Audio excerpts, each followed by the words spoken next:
Hello guys, तो आज हम देखने हैं एक्सरसाइज 5.2।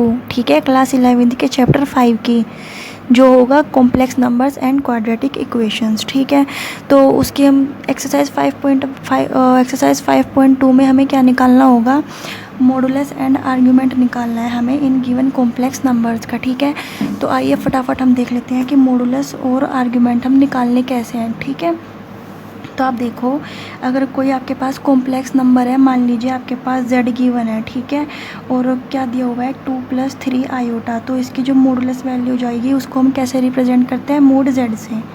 ठीक है, जिसका फॉर्मूला क्या होता है, आप अंडर रूट लगाना है आपको, और फिर जो रियल पार्ट होता है उसका स्क्वायर लिखना है। ठीक है, रियल पार्ट कितना हमारे पास यहाँ पे 2, तो 2 का स्क्वायर, फिर प्लस करने के बाद हमें क्या लिखना होता है, जो इमेजनरी पार्ट है उसका स्क्वायर, और इमेजनरी पार्ट कितना है हमारे पास 3, तो ये हो जाएगा 3 का स्क्वायर। ठीक है तो अंडर रूट 2 का स्क्वायर 4 + 3 का स्क्वायर कितना हो जाएगा 9, जो कि हमारे पास कितना हुआ अंडर रूट 13।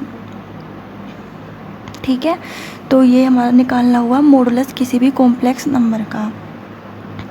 ये देख लीजिए, जैसे अगर इन जनरल अगर मैं बात करूँ z = a + आयोटा b की, तो इसकी मॉडुलस वैल्यू क्या हो जाएगी, अंडर रूट रियल पार्ट का स्क्वायर और इमेजनरी पार्ट का स्क्वायर। ठीक है, इस पे मैंने एक लेक्चर भी अपलोड किया हुआ है, तो आप जाके वो अच्छे से देख सकते हो। ठीक है, आपको सब समझ आ जाएगा। तो अब देखो, आपसे मॉडुलस वैल्यू निकालनी आ गई, अब आप मॉडुलस को जो है r से भी रिप्रेजेंट कर सकते हो। ठीक है, तो आप ये बात ध्यान रखना कि जो आपके पास मॉडुलस वैल्यू होती है उसको आप इस r से भी रिप्रेजेंट कर सकते हो। ठीक है, ओके डन। अभी देखो, अभी मैं क्या निकालनी है, एक और टर्म यूज़ की हुई है उसने, क्या, आर्ग्यूमेंट, हमें निकालना है आर्ग्यूमेंट। ठीक है, तो आर्ग्यूमेंट हमारे पास क्या होता है, इसको हम रिप्रेजेंट करते हैं थीटा सिंबल से। ठीक है, तो आप पहले, तो ये कैसे निकलेगा, आप एक चार्ट देख लीजिए व्यू, ये आपका क्या होता है फर्स्ट क्वाड्रेंट, ये क्या होता है आपका second quadrant, and this is third, and this is fourth one. ठीक है, ये आपके पास क्वाड्रेंट होते हैं, first second third and fourth quadrants होते हैं, और यहाँ पे आपके पास साइन क्या होता है, positive positive, negative negative positive and negative negative, और यहाँ पे आपका साइन होता है पॉजिटिव नेगेटिव। ठीक है, ये आपके पास साइंस होते हैं, ये आप पढ़ चुके हो 10th क्लास में। अब देखो, आपके पास एक नंबर होगा अल्फ़ा, ठीक है, वो मैं आपको ही बतानी हूँ क्या। ठीक है, यहाँ पे अल्फ़ा, यहाँ पे पाई माइनस अल्फ़ा, यहाँ पे माइनस बाहर लगा के pi minus alpha, and this is minus alpha. ठीक है, बस आपको ये चीज़ याद रखनी है। अभी मैं आपको बतानी हूँ कि ये सब है क्या। ठीक है, अल्फ़ा, पाई माइनस अल्फ़ा, फिर क्या, जब आप थर्ड क्वाड्रेंट में देखोगे तो बस इस पाई माइनस अल्फ़ा में बाहर नेगेटिव साइन लगा दीजिए। ठीक है, जो यहाँ पे इसका नेगेटिव साइन और जो यहाँ पे है इसका नेगेटिव साइन। ठीक है, ये प्लस अल्फ़ा है यहाँ पे। अब देखो, ये अल्फ़ा क्या होगा, आपके पास क्या होगा, आपको थीटा की वैल्यू, ठीक है, आर्ग्यूमेंट की वैल्यू निकालने के लिए आपको ये थीटा चाहिए होगा, और थीटा की वैल्यू कैसे निकलनी है। अब देखो, सबसे पहले आपको क्या ये थीटा की वैल्यू है आपकी, ये जो मैंने आपको सभी बताया थीटा की वैल्यू है। ठीक है, ये आपके पास है थीटा की वैल्यूज़। अब देखो, ये अल्फ़ा क्या होगा, ठीक है, जब ये अल्फ़ा निकल जाएगा तो आपका थीटा भी निकल जाएगा, तो ये अल्फ़ा आपका होगा, अल्फ़ा = tan इनवर्स, ये होती है हमारे पास मोड। ठीक है, एब्सोल्यूट वैल्यू वाली y/x, मतलब अगर आपके पास y/x को सोल्व करके नेगेटिव आया तो ये मोड उसको क्या बना देना है, पॉजिटिव। अब जैसे मान लीजिए, मैं आपको एक एग्जांपल देती हूँ, आपके पास एक कॉम्प्लेक्स नंबर है z = 1 + आयोटा। ठीक है, अब आप देखो, आपको ये निकालना है अल्फ़ा, तो अल्फ़ा कैसे निकालोगे आप, tan inverse as it is mode लगा दीजिए y। ठीक है, आप इसको कॉम्प्लेक्स नंबर से कंपेयर कीजिए, कोई भी कॉम्प्लेक्स नंबर इन जनरल हम लेते हैं a + आयोटा b फॉर्म में। ठीक है, तो यहाँ पे हमने y और x लिया है। ठीक है, तो आप इसको ऐसे लिख दीजिए x और y। ठीक है, तो यहाँ पे ये क्या होता है, हमारे पास इमेजनरी पार्ट होता है, और डिनोमिनेटर में जो होता है हमारे पास ये रियल पार्ट होता है। ठीक है, तो अब देखो, tan इनवर्स, ऊपर क्या है हमारे पास इमेजनरी पार्ट, वो क्या है हमारे पास आयोटा × 1, तो 1, एक्स क्या है, कितना है हमारे पास 1 1, एक्स 1 है, तो ये कितना हो जाएगा alpha is equals to 10 inverse 1। ठीक है, अब आप देखो आपको एक 10 इनवर्स कैंसिल करना है, तो 10 इनवर्स कैंसिल करने के लिए आपको 10 में ही कोई वैल्यू सोचनी पड़ेगी कि 10 में किसकी वैल्यू 1 होती है। अब आप देखो अगर आपके पास बाई चांस 5/4 आ जाए, ठीक है, 10 इनवर्स 5/4, अब आपको पता है 10 में तो 5/4 किसी की वैल्यू होती नहीं है, तो यही आपका यहाँ पे अल्फ़ा हो जाएगा। लेकिन अभी फ़िलहाल आपको ये पता है 1 10 π/4 की वैल्यू होती है। ठीक है, ये आपको ऑलरेडी पता होगा। तो एक 10 से यहाँ पे हम दिखाते नहीं है, ठीक है, ध्यान रखना, ये हम ऐसे कटा हुआ दिखाएंगे नहीं, ठीक है, हम खुद से एज्यूम करेंगे यहाँ पे कि ये इससे कैंसिल हो जाएगा और हमारे पास आंसर होगा अल्फ़ा इज़ इक्वल्स टू π/4। अब देखो हमारे पास अल्फ़ा आ चुका है और अल्फ़ा आ चुका, अब हमें क्या निकालना होगा, थीटा। ठीक है, हमें थीटा निकालना होगा यहाँ पे। अब देखो आप यहाँ पे क्या है, जेड क्या है 1 प्लस आयोटा। ठीक है, यहाँ पे जेड के साइन क्या है, रियल पार्ट का साइन क्या है पॉजिटिव, एंड इमेजिनरी पार्ट का साइन भी पॉजिटिव है, पॉजिटिव पॉजिटिव। अब इस क्वाड्रेंट पे आओ आप, यहाँ पे देखो पॉजिटिव पॉजिटिव, यहाँ पे आपके पास थीटा की वैल्यू कितनी है, सिर्फ अल्फ़ा, जो आपने अल्फ़ा निकाला वही आपके थीटा की वैल्यू हो जाएगी। ठीक है, अगर मान लीजिए आपके पास साइन आया होता माइनस और पॉजिटिव, ये साइन आया होता आपका कॉम्प्लेक्स नंबर का, ठीक है, तो आप थीटा की वैल्यू में क्या करते हैं, जो आपके पास अल्फ़ा आया पाई को उसमें से बस माइनस कर देते हैं आप। ठीक है, तो अब देखो यहाँ पे तो हमारे पास theta is equals to alpha, मतलब यही हमारा यहाँ पे आंसर होगा। तो theta is equals to alpha is equals to π/4, यहाँ पे तो हमारा यही आंसर होगा। अब मैं आपको जो एक्सरसाइज 5.2 है उसकी प्रॉब्लम करके दिखाती हूँ। तो आर्ग्यूमेंट की वैल्यू निकालने के लिए आप कैसे करोगे सॉल्यूशन, ठीक है, आर्ग्यूमेंट की वैल्यू के लिए, तो वी नो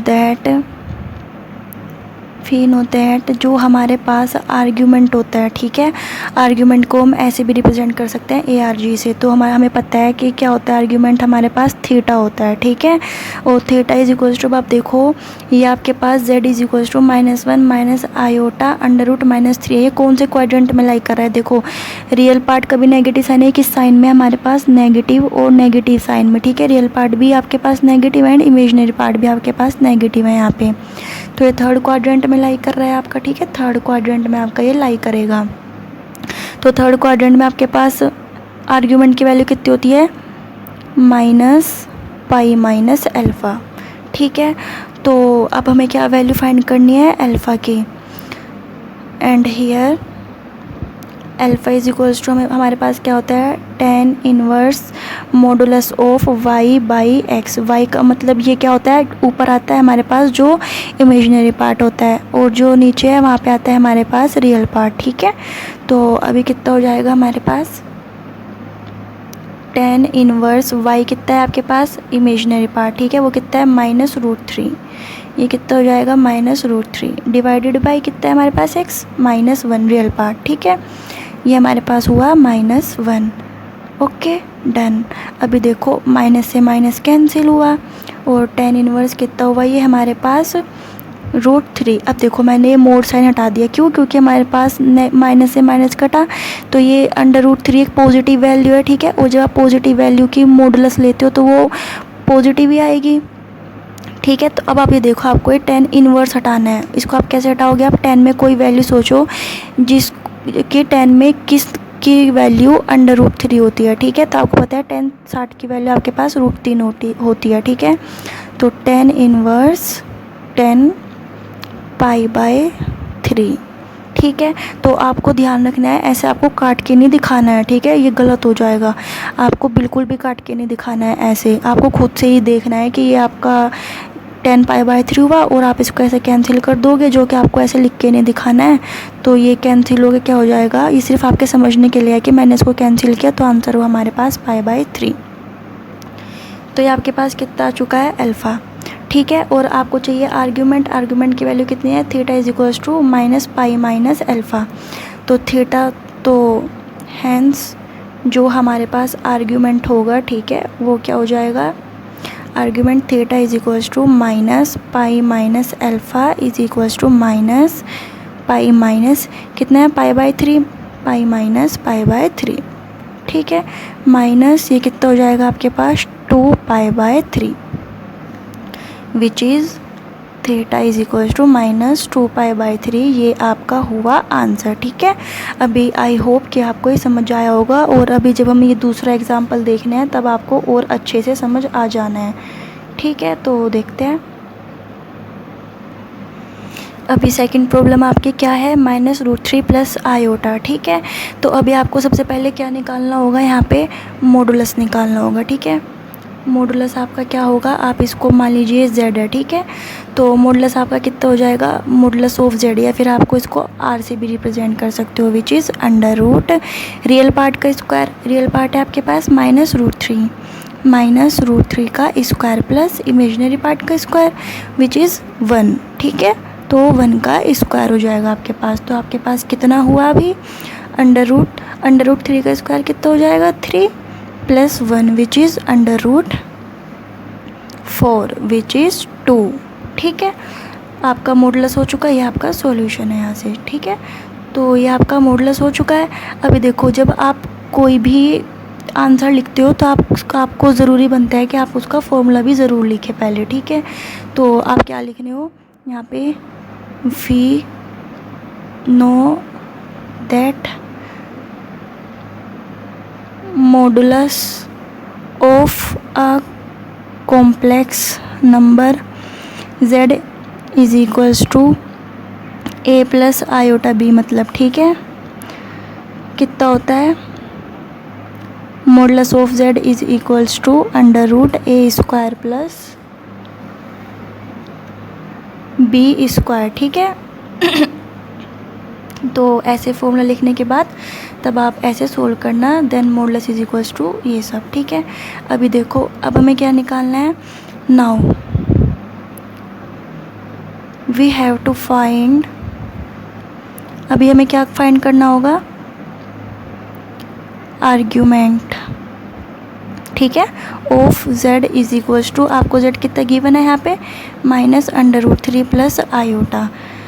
ठीक है, एंड आपको फिर क्या लिखना होगा, एंड। अब आप देखो आपके पास ये किस क्वाड्रेंट में लाई करता है। ठीक है, किस क्वाड्रेंट में लाई करता है, रियल पार्ट कितना है आपके पास, नेगेटिव कहाँ पे है, ये गलत हुआ, ओके यहाँ पे नेगेटिव है, और कहाँ पे नेगेटिव है आपके पास, नेगेटिव यहाँ पे पॉजिटिव। ठीक है, तो आपके पास रियल पार्ट नेगेटिव है तो सेकंड क्वाड्रेंट होगा या फिर आपका थर्ड क्वाड्रेंट होगा। अब आइए आप इमेजिनरी पार्ट पे, जो कि आपके पास कितना है यहाँ पे, पॉजिटिव। ठीक है, तो पॉजिटिव ये रहा, यहाँ पे क्या है, नेगेटिव विच इज़ रॉन्ग, तो हमारा सेकेंड क्वाड्रेंट सेलेक्ट हुआ। ठीक है, तो अब फिर आप क्या लिखने हो, एंड वी नो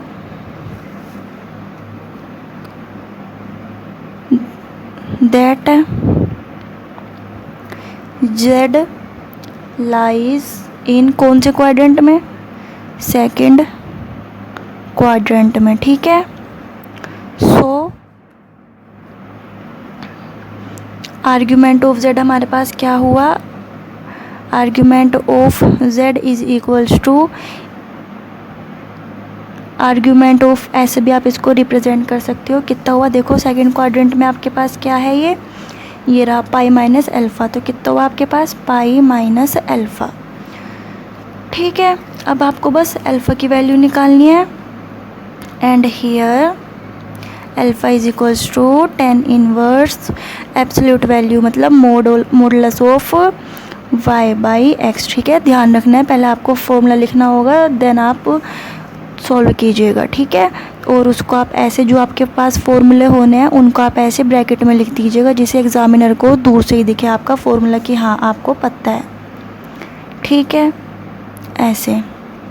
अब देखो आपके पास ये हुआ, तो अल्फ़ा इज इक्वल्स टू आपके पास कितना हो जाएगा, 10 इनवर्स। अब आप देखो इस कॉम्प्लेक्स नंबर का निकालना है ना आपको, तो देखो आपके पास इमेजिनरी पार्ट क्या है आपके पास, यहाँ पे 1। ठीक है, आयोटा के साथ जो मल्टीप्लाई में है 1, एंड x कितना है आपके पास, मतलब रियल पार्ट कितना है, -√3। ठीक है, तो ये हो जाएगा आपके पास -√3। अब देखो ये नेगेटिव आ गया यहाँ पे, और आपके पास ये क्या है, मॉडुलस लगा हुआ है, तो इसका काम क्या होता है, इसका काम होता है ये जो नेगेटिव साइन है इसको गायब कर देना। ठीक है, तो अल्फ़ा हमारे पास कितना हो जाएगा, 10 इनवर्स, अब ये लग जाएगा। ठीक है, ब्रैकेट लग जाएगा यहाँ पे, अंडर रूट 3, क्योंकि ब्रैकेट इसका मॉडुलस का काम ख़त्म हुआ, इसने इस नेगेटिव को आउटपुट में क्या करा, पॉजिटिव में चेंज कर दिया इस नेगेटिव वैल्यू को। ठीक है, अब आपको देखो इन्वर्स, tan इन्वर्स आपको करना है गायब। अब सोचो कि आपके पास tan में किस नंबर की वैल्यू √3 होती है। ठीक है, 1/√3 होती है, आपको पता है tan 30 की वैल्यू। ठीक है, तो अल्फ़ा इज इक्वल्स टू, तो ये होती है आपके पास tan π/6। ठीक है, π/6 इसकी वैल्यू होती है हमारे पास 1/√3। तो आपके पास अल्फ़ा कितना हो जाएगा, इससे ये गया। ठीक है, जो कि आपको काटना नहीं है, π/6। तो आपके पास अल्फ़ा आ चुका है π/6। ठीक है, डन, आपको इतना समझ आया। और हमारे पास आर्ग्यूमेंट z कितना था इस प्रॉब्लम के लिए, पाई माइनस अल्फ़ा, ये हमारा आर्ग्यूमेंट ऑफ z था। तो पाई माइनस अल्फ़ा कितना है हमारा, π/6 तो कितना आ चुका है हमारे पास 5π/6 हमारा आंसर हुआ। ये हमारा आर्ग्यूमेंट हुआ इस कॉम्प्लेक्स नंबर के लिए। ठीक है, क्या था हमारे पास कॉम्प्लेक्स नंबर, -√3 प्लस आयोटा। ठीक है, तो अभी आई होप कि आप सभी को ये लेक्चर सीरीज समझ आई होगी कि हम किसी भी कॉम्प्लेक्स नंबर का मॉडुलस एंड आर्ग्यूमेंट कैसे निकाल सकते हैं। ठीक है, और गाइस ये थ्योरी जो मैंने आपको लिखाई है ये आपकी मर्जी है, आप इसको लिख भी सकते हो और नहीं भी लिख सकते हो। ठीक है, आप डायरेक्टली सिर्फ आर्ग्यूमेंट एंड मॉडुलस की वैल्यू निकाल के लिख सकते हो। ठीक है, बस आपका फॉर्मूला लिखना ज़रूरी होता है, वो आप लिख देना। ठीक है, पहले आप फॉर्मूला लिखना और उसके बाद मॉडुलस का फॉर्मूला लिखने के बाद मॉडुलस की वैल्यू निकाल देना, देन लिखना, बस ये लिख देना कि this z lies in this quadrant, so जो आर्ग्यूमेंट होगा वो ये होगा, and here alpha is equals to इतना हो जाएगा। फिर अल्फ़ा की वैल्यू फाइंड करके थीटा में पुट कर देना, वो आपका answer. So guys, thank you for watching. And अगले लेक्चर में, क्योंकि लेक्चर ऑलरेडी बहुत बड़ा हो चुका है, तो अगले लेक्चर में मैं आपको बतानी हूँ पोलर फॉर्म। ठीक है, थैंक यू। और अगर आपको पसंद आए तो लाइक कीजिएगा, सब्सक्राइब कीजिएगा एंड अपने फ्रेंड्स के साथ शेयर कीजिएगा। ठीक है, और इस वीडियो पे जो आपका ओपिनियन होगा वो आप ज़रूर शेयर कीजिएगा।